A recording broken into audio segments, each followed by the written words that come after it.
Clarksville, Mississippi, home of the Delta Blues. Yeah. I would like to introduce our panel. I want you guys to introduce yourselves. You have about 3 mics there. Just pass them around. We want to meet everyone. Who's going to start? Hi there. Joe Russell, helped produce Strawberries. This is our director, Charles.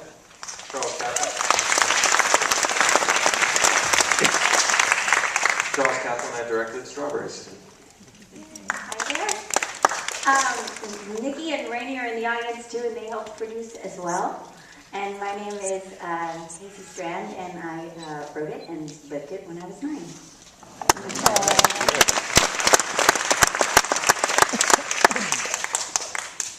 My name is Brian Armstrong. I was a producer and sound supervisor for 10 Mountains, 10 years.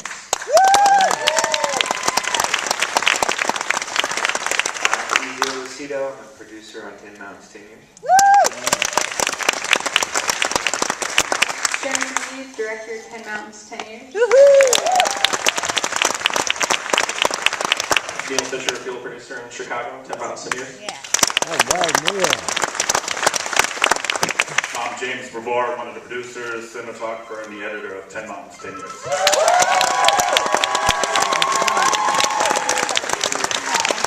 I'm Micah Chambers Goldberg, and I'm a writer, director of The Lifter Upper. My name is Jared Mark. I directed Elevated. All right.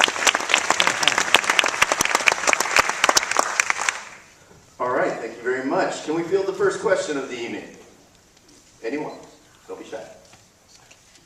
I have a question. Yes, please. What did it cost to have Ken's operation? What did it cost to have Ken's operation was the question. Way too much. I think the total cost for the operation was about $800,000, my wife is saying. About $100,000 for the $100,000. entire process. Yeah, Ken is in the audience. He's sitting right there.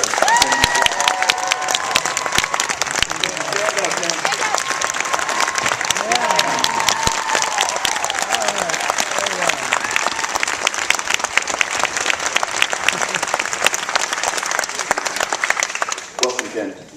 Next question. Yes, way back there. Hi, I was a big fan of Elevated. I'm just wondering what the genesis of the project was, how it came to be, and how long it took to create.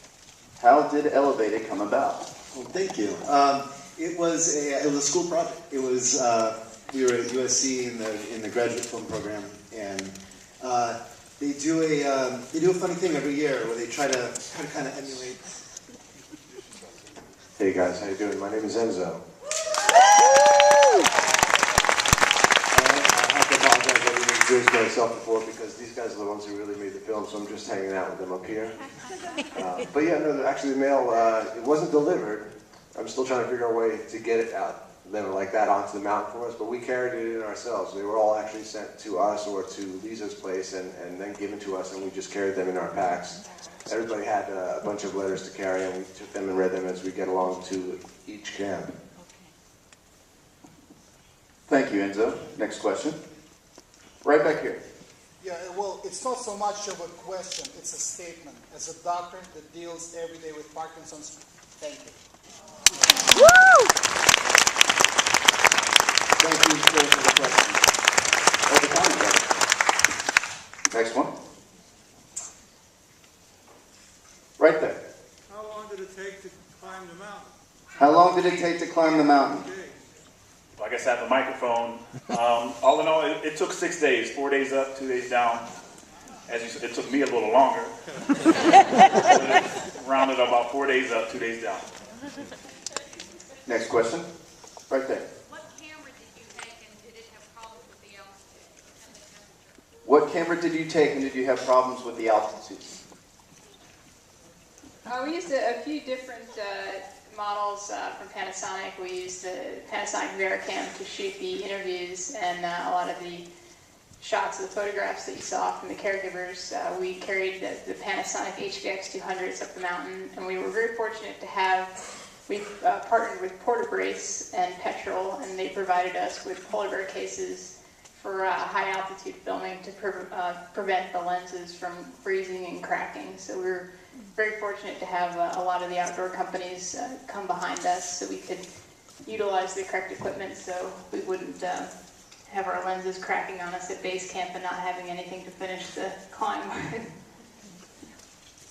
Next question. Right here. For the young lady from Strawberries that said you lived that, did you have an opportunity to follow up with the gentleman that you gave the money to? This is, I'm just going to repeat the question. He asked if, since Strawberries was a true story, is that correct? Then did you have a chance to follow up on the gentleman that gave out the strawberries in the end? No, I actually never did.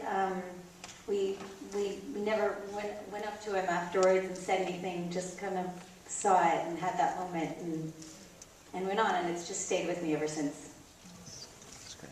Next question. Way up there.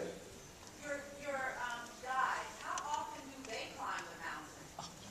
How often do the guides climb the mountain? I did have an extended conversation with one of our guides, and they have awesome names. God bless. What would help me out? Good luck, prosper, happy God. These guys have like awesome names. My particular guy, his name was Happy God, who actually held my hand and walked me down the mountain. He told me he makes that run about once every 3 weeks or so. Wow. And during the course of R1 climb, they do run up and down the mountain numerous times at different camps. Like for instance, when I got sick, I had to pass the camera on, and they had to run the camera up to Jen, and those guys were way ahead of me. So yeah, he was running equipment and camera back and forth in water, and like when Eileen was overcome with altitude sickness, they brought her back down to high camp, and then they come back up. So yeah, all praises to those guys. All right, now for the final question of the evening. Yes, ma'am, you're right here. Come on up to the mic. Yes, hi. This question is for Joe Russell. Joe, I was wondering who you'd like to spend the rest of your life with.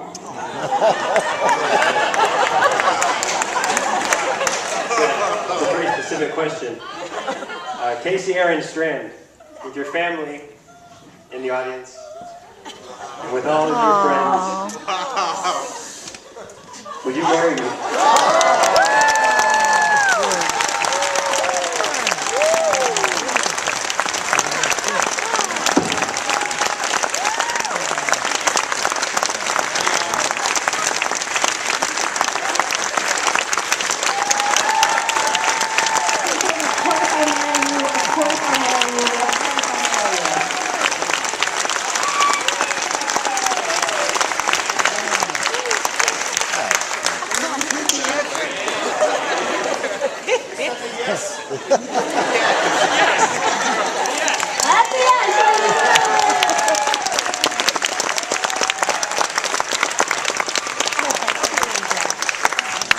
Thank you very much for a very